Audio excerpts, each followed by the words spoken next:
The siren wasn't supposed to sound that night. I'd buried my pager under a coffee mug, sworn I'd take one day off, and then a stranger in a beanie turned an ordinary walk through Central Park into something I couldn't stop replaying. One look, one pretzel shared in the cold, and suddenly the city's noise faded until it was only Himthy. Yo, warm smile, reckless laugh, eyes that made a surgeon forget how to breathe.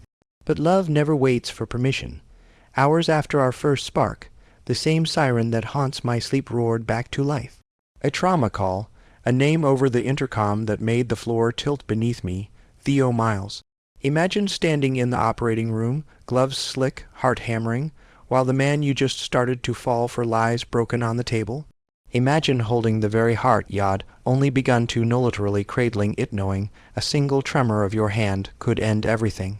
This is a story of seconds that last forever, of a surgeon who can repair arteries but not promises, and a designer who survives the crash only to confront a love that feels as dangerous as it is. Undeniable, sirens, scalpels, a city that never stops, and two men who refuse to let fate write the final line. Will the heartbeat I saved still choose me when the monitors go silent, or will the next call tear us apart before we can even name what we've found? I had promised myself not to think about work on my day off. I left my pager under a coffee mug like a talisman and let Central Park decide where my feet went. The city sounded far away, like it had agreed to whisper for an afternoon. I was leaning on the Bethesda railing when he appeared, beanie low, scarf escaping, steps quick as if he were late to meet his own thoughts. He studied the water the way some people read faces. When he turned, his eyes landed on mine and stayed, curious rather than cautious. "Do you think that song is actually hopeful?" he asked, nodding toward the saxophone player. "Depends on the day," I said. "Today it's trying," he smiled, the careful kind that builds trust by inches. Theo, Ivin, I answered. We walked the path, trading small truths. He worked in design, liked fonts that misbehaved and sneakers that refused to retire. I told him I was a surgeon at St. Luke's and braced for the predictable quiet. It didn't come. He asked good questions and didn't hurry my answers. "Do you ever turn it off?" he said. "I pretend to," I told him. "Days like this help." We sat on a Jinko yellow bench. Our knees nearly touched. He handed me a still, warm pretzel, bought two so the vendor wouldn't feel rejected, he said. I laughed, salt pressed into my thumb like punctuation. My mother's call flashed and faded on my phone. Behind the lock screen was a photo of Malik. The attending Hod taught me how to hold a beating heart steady. He died last winter, and I hadn't said goodbye. That silence lived in me like a splinter. "You left for a second," Theo murmured. "Sorry, old habit. May I say something dumb, please? People who carry others forget they are allowed to be carried." I almost told him about the treadmill and the lemon candy. A night nurse pressed into my hand for luck. Instead, I nudged his shoulder with mine. He nudged back, a gentle echo. At a crosswalk, he steadied a child wobbling on a scooter, and the casual care in his hand undid something tight across my ribs. We bought coffee from a cart. He took his too sweet and pretended not to watch me. He read a bench plaque, Herr, old napped well, loved better, and the laugh that escaped him sounded like a door opening. He turned to speak, his knee brushed my leg, his breath touched my cheek. I felt the warmth of his shoulder through his coat, and for a fragile moment I wasn't at war with the clock. Then a siren wound up beyond the trees. I felt my body do the math distance, speed, odds.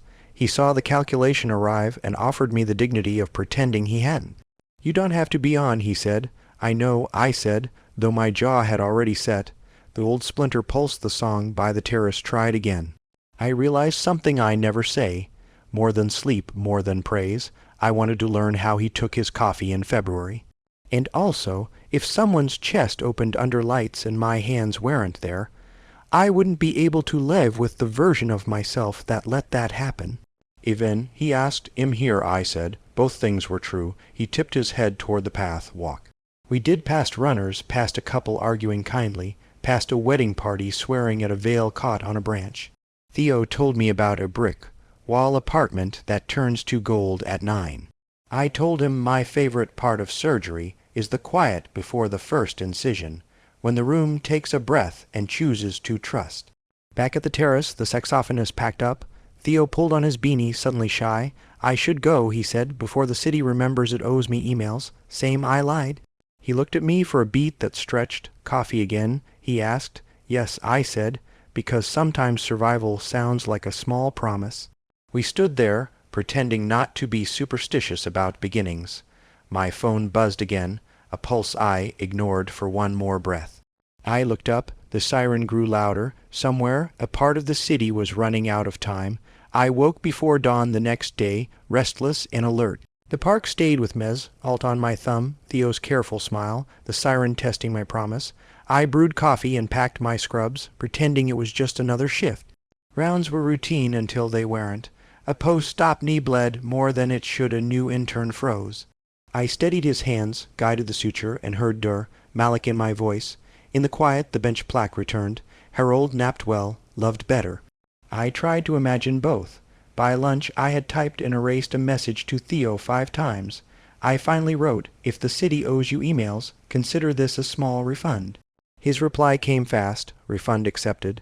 Do surgeons eat or just photosynthesize in break rooms?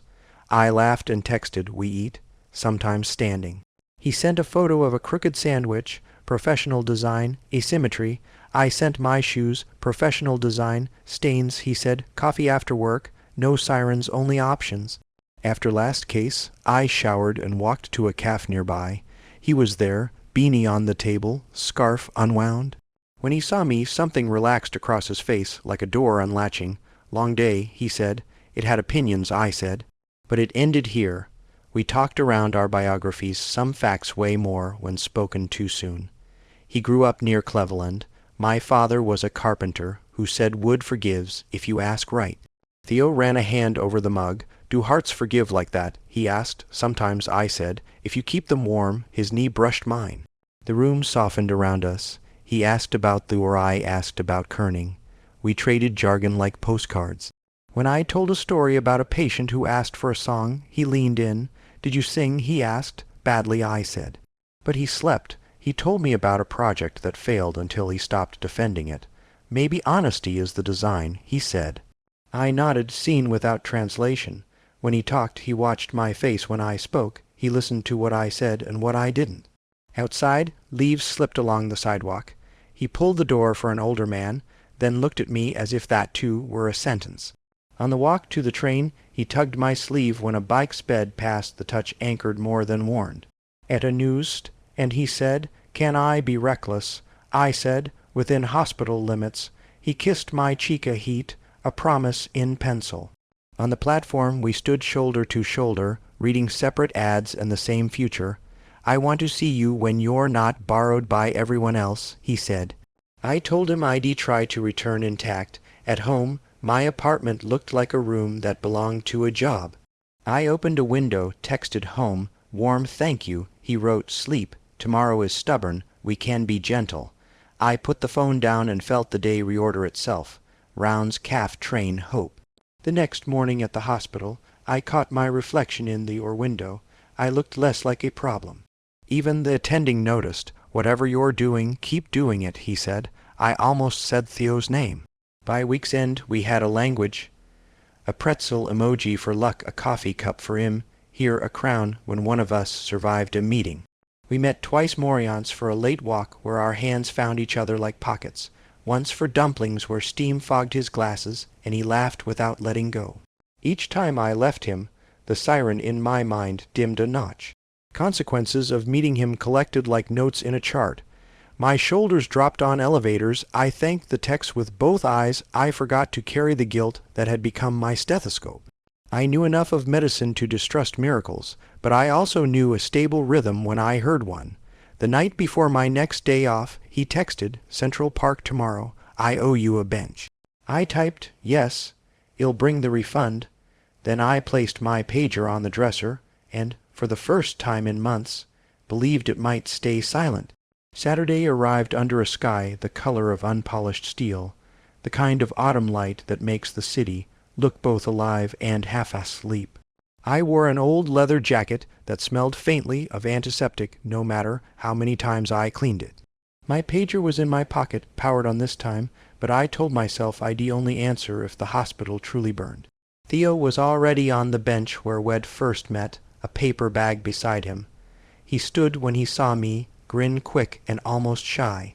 "Pretzel delivery," he said. "It's becoming a theme. Am willing to risk tradition," I answered. We walked the loop slowly, his shoulder brushing mine every few steps. He talked about a client who wanted a font that looked like a polite scream. I countered with a story about a patient who requested opera during anesthesia. Our laughter folded into the wind and stayed there. When we stopped near the fountain, he turned toward me. "You look lighter," he said, "like the city finally took its foot off your chest." "Maybe it did," I said, though I knew the weight was still there, just rearranged. He reached up, fingers grazing the collar of my jacket. Mind if he didn't finish. His hand smoothed a crease, but lingered an extra beat.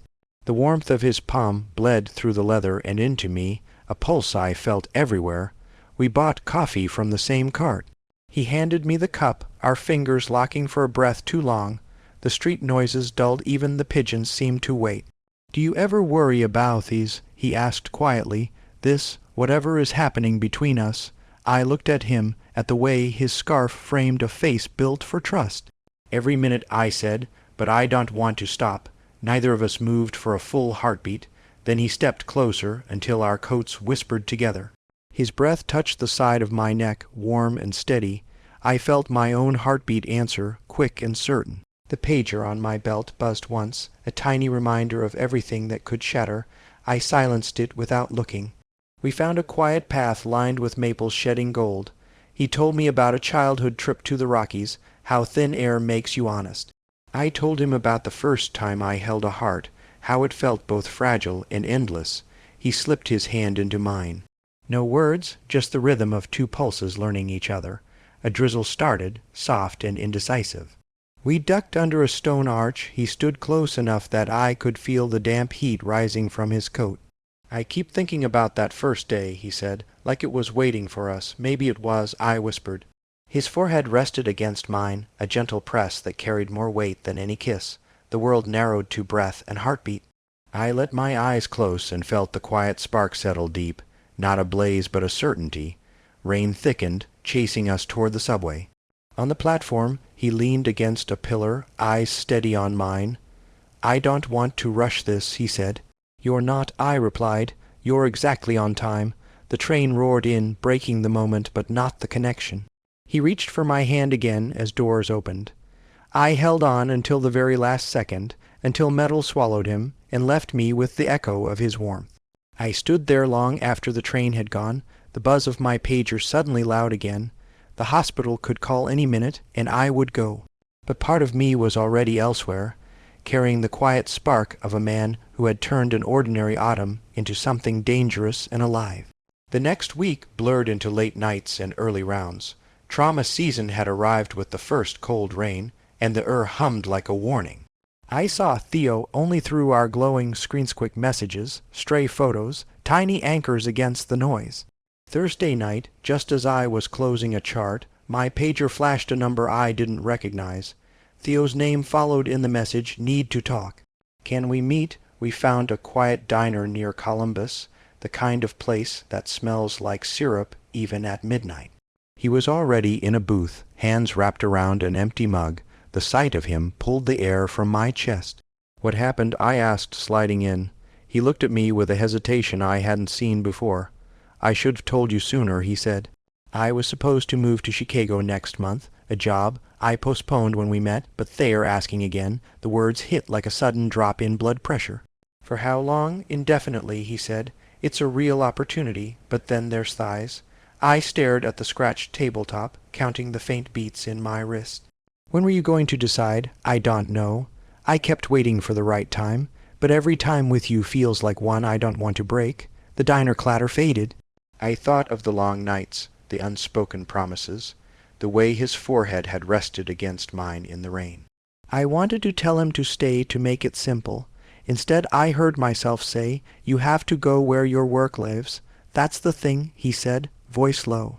"It doesn't feel alive without you in it." The honesty should have warmed me, but it landed like a weight. I lived in a world of triage, where every decision meant someone else might not make it. I couldn't promise the constancy he deserved, not while the hospital claimed every ounce of me.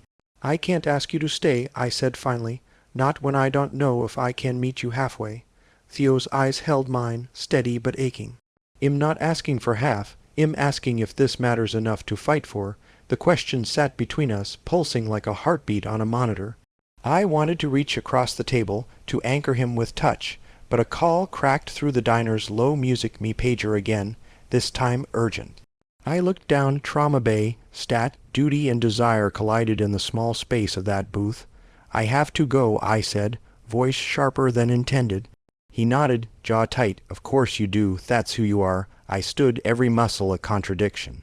This isn't finished, I said. Maybe it never is, he replied, but there was no bitterness, only a quiet resignation that cut deeper than anger.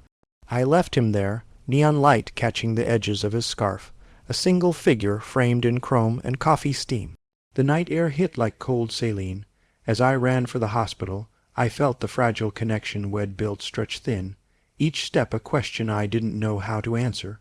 Inside, the world narrowed to fluorescent urgency, gurneys, monitors, voices barking vitals. I scrubbed in, heart pounding with something more than adrenaline.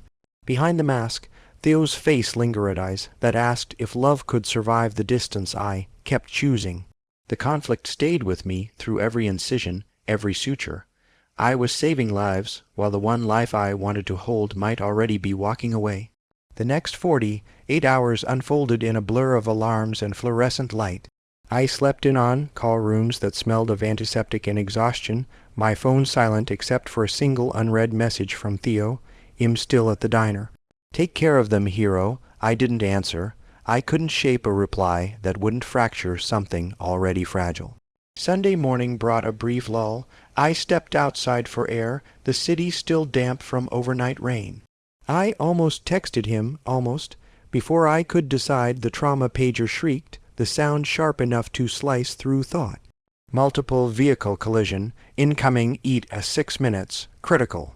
I sprinted back inside, mind shifting to protocol, stairway, breathing, circulation, until a nurse called, names not confirmed, but ID says Theodore Miles, 31, the world contracted. For a second I heard only the thud of my own pulse. Repeat the name, I demanded. Theodore Miles, she said, eyes searching mine. Theo, I scrubbed in with hands that wouldn't stop shaking. Every motion cap, mask, gloves felt slower than time itself. When the gurney burst through the doors, I saw him, blood across his temple, jacket torn, skin gray with shock. A paramedic rattled off vitals, crashing, pulse thready. On my count, I ordered, voice steadier than my bones. We transferred him to the table. Monitors screamed, chest trauma, internal bleeding, 2 units O-neg, wide open, I barked. Prep for laparotomy. The room obeyed, my mind splintered. Memories of our walks, his breath on my neck, the rain. Soft kiss each one collided with the sterile present. I forced them back, scalpel, incision, blood welled dark and fast. I clamped, suctioned, searched for the source. My attending assisted, eye sharp. Stay with me, he said, voice low but firm. A torn splenic artery gushed under the lights.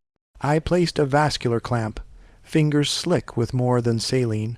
Pressures dropping, the anesthesiologist warned. Hold, I said, heart hammering. He's not leaving. Seconds stretched into an eternity measured in heartbeats and beeps. At last the bleeding slowed, a fragile cease-fire. I sutured with a precision born of desperation. Vitals stabilizing, anesthesia called. Only then did I allow breath to return. My shoulders ached, my throat burned from holding back everything that threatened to break me. Hours later, in the dim recovery room, I stood at his bedside. Tubes hissed softly, machines tracing the rhythm ID fought to preserve. His face was pale but unmistakably eyelashes dark against bandaged skin. I reached for his hand, careful of lines and wires. Warm, alive, I stayed until dawn, recounting every word we'd left unsaid. When a nurse offered to relieve me, I shook my head. He knows him here, I whispered, though I wasn't sure if she heard or if ID said it aloud. Near sunrise his eyelids fluttered. A faint moan escaped. Theo, it's you're safe, stay with me. His fingers twitched in mine, a small defiance against the night. I bent closer. I've got you. I'm not going anywhere. For a heartbeat he seemed to surface, eyes half open, the trace of a smile beneath the oxygen mask. "Did save me," he rasped. My throat tightened. "With a little help," I said, "but you did most of the work." His hand squeezed, faint but sure. "Knew I'd show up," he murmured before drifting back. I stayed, counting each rise of his chest like a private liturgy. The monitors kept their steady hymn, and for the first time in days the siren in my head was silent. Theo spent 3 days in the ICU, each hour stretching like a test of faith. I worked double shifts just to stay close, pretending I was there only as his surgeon.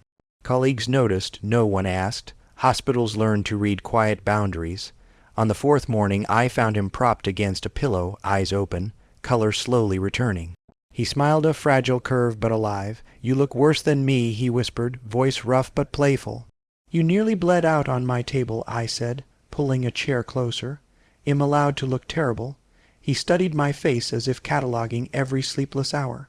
"You stayed, didn't you?" "I never left," I admitted.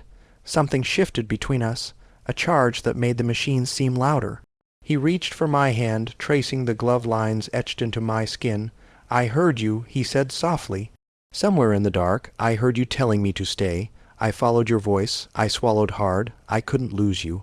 Not after the words jammed against everything I'd been trained to contain." He squeezed my fingers. "Say it."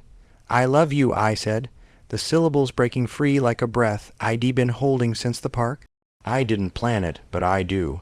And the thought of you leaving for Chicago felt like someone cut my chest open." His eyes glistened. "I was terrified you'd choose the hospital over us, that you'd always run toward the siren." "I did," I admitted. "But it always led me back to you." A long silence filled the room, heavy and tender. Then he laughed, a sound like glass warming in sunlight. "You saved my life and confessed in the same week. That's cinematic." "I don't care about cinematic," I said. "I care about you walking out of here whole." He tugged me closer until our foreheads met. I felt the faint heat of his breath, the steady rhythm of a heart I'd literally held. "If you'll have me," he whispered, "I want to stay. No Chicago, just here with you. Emotion, surged relief, fear, desire all at once." "Stay," I said, "but only if it's what you choose, not because you almost died." "Im choosing," he said. "Even without the near death drama, I'd choose this." A nurse stepped in, smiling politely at the sight of our joined hands. "Vitals look good," she said, checking monitors. "Keep talking. It's the best medicine." When she left, Theo's grin widened. "Didn't think my near-fatal debut would earn me a personal surgeon / boyfriend." "Careful," I said, brushing a thumb across his knuckles. "Im a strict attending. Recovery first, romance second." He leaned back, eyes soft but certain. "Well, make time, you and me, even with sirens." I stayed until visiting hours ended, our conversation drifting from near, death jokes to quiet plans, small dinners, late walks, mornings where coffee could wait. Each word felt like a stitch closing the distance we'd nearly lost. As I left the room, the hospital lights seemed less harsh, the corridors less endless. For the first time in years, the pager on my belt felt like a companion, not a chain, because wherever it called me, I knew exactly where I wanted to return. 2 weeks later, autumn had thinned the park to bare branches and rust-colored paths. Theo was finally discharged, a stack of follow-up instructions tucked under his arm and a defiant sparkle in his eyes. I insisted on carrying his overnight bag, even though it was nearly weightless. We walked slowly, his pace careful but proud. The world smelled of wet leaves and cooling asphalt. Every few steps had glance at me, as if testing whether I was real outside the hospital's walls. "You're worse than the nurses," he teased. "Im allowed to walk." "You're allowed to walk," I said. "Im allowed to worry." He slipped his hand into mine. Fair trade. We reached the bench where everything began. The saxophonist was back, the same tune threading through the air like an old promise. Theo lowered himself onto the wood with a quiet sigh and patted the space beside him. "I keep replaying it," he said, "the crash, the lights, then nothing until I heard your voice. You sounded calm, but I could feel you shaking." I admitted. "I thought I'd lose you before I even knew what we were." He leaned against my shoulder. "So what are we?" I watched a lone jogger pass, the city moving around us as if nothing extraordinary had happened. "Something I don't want to rush into a definition," I said. "But I know I don't want it to end." He smiled at that, a slow curve of understanding. "Good. because I canceled Chicago, I turned to face him. Are you sure that jobs wait, people don't? His fingers tightened around mine. Besides, I can design from anywhere, and anywhere feels smaller without you. For a moment the park fell silent except for the distant rattle of a train. I thought about how easily life could have tilted the other way on Mist Clamp. 1 second of hesitation. The fragility of it made every breath feel like a deliberate choice. Theo rested his forehead against mine. "Promise me something," he whispered. "Anything. Promise you'll keep running toward the siren when it calls, even if it pulls you away from me." The request startled me. "Why, because that's who you are, the man who shows up. That's the one I fell for." I closed my eyes, absorbing the weight of his words. "Then promise me you'll keep living loud enough that I have to catch up. Deal?" A breeze swept through, scattering a handful of golden leaves across our shoes.